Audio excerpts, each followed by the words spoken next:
যে ফেব্রুয়ারি মাসে যে নির্বাচনটা হবে এটা যেন শান্তিপূর্ণ এবং উৎসবমুখর পরিবেশে হয়। আপনারা এই 14, 18, 24-এর নির্বাচন ওইটা মাথা থেকে মুছে ফেলবেন। যে নির্বাচনটা কিন্তু শুধু আইন শৃঙ্খলা বাহিনীর উপর নির্ভর করে না, এটার কতগুলি স্টেক হোল্ডার রয়ে গেছে। এটার মধ্যে একটা হলো জনগণ, তারা কীভাবে পার্টিসিপেট করতে চায়। সবচেয়ে বড় স্টেক হোল্ডার যদি বলেন পলিটিক্যাল পার্টি, তারা নির্বাচনটা কীভাবে চাচ্ছে।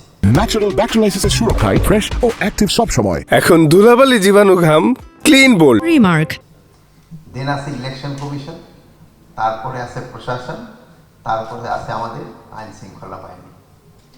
এখন এই সবাই সহযোগিতা ছাড়া একটা কিন্তু সুস্থ এবং শান্তিপূর্ণ এবং আমাদের মাননীয় প্রধান উপদেষ্টা যা আসা একটা উৎসবমুখর নির্বাচন, এটা কিন্তু সম্ভব হয় না।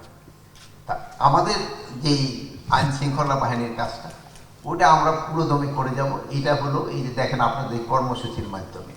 আর একটা দেখেন যে আমরা অলরেডি কিন্তু মাস্টার ট্রেনারদের কিন্তু আমরা ট্রেনিং সম্পন্ন করতে পেরেছি এবং আমরা আশা করব যে এই নির্বাচন যে ফেব্রুয়ারি মাসে যে নির্বাচনটা হবে এটা যেন শান্তিপূর্ণ এবং উৎসবমুখর পরিবেশে হয়।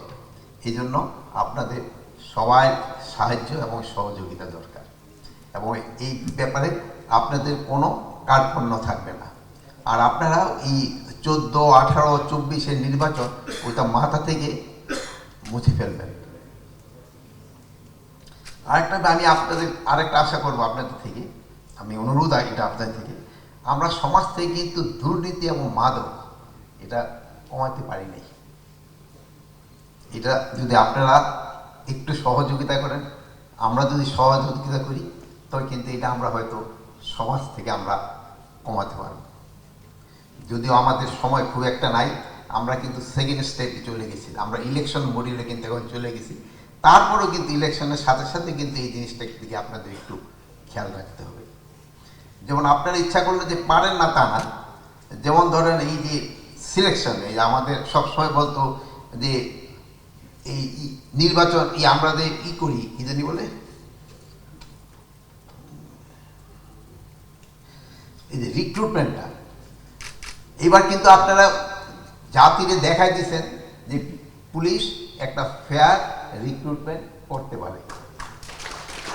এটার ভেতরে এই যে আমাদের সাংবাদিক ভাইয়েরা আছে, এরা কিন্তু অনেক সময় ছোটোখাটো জিনিস অনেক কিছু বলে, কিন্তু এবার কিন্তু নির্বাচন এই রিক্রুটমেন্ট সম্বন্ধে তারা কিন্তু কোনো কিছু বলতে পারেনি। এখন হয়তো আমি বলার পরে আবার হয়তো ছোটোখাটো দোষ বের করবে কিনা আমি জানি না, কিন্তু এতদিন কিন্তু আপনারা বলতে পারেন নাই। আমাদের এই রিক্রুটমেন্টটা কিন্তু ইনশাআল্লাহ একেবারে ফেয়ার হয়েছে। আমি আইজির সামনে দাঁড়িয়ে বলতে পারি, আমি একটা রিক্রুটমেন্টের জন্য আইজি বা কারো কাছে কিন্তু একটা নামও দিই। অনেকে বলে একটা নামও কিন্তু আমাদের উপদেষ্টারও দেয় নাই, আমাদের মন্ত্রণালয় থেকে কেউ দেয় নাই। এই জন্য আপনারা কিন্তু রিক্রুটমেন্টটা খুব ভালোভাবে করতে পারছেন। এই জন্য আমি আপনাদের আমার অন্তরস্থল থেকে আপনাদের আমি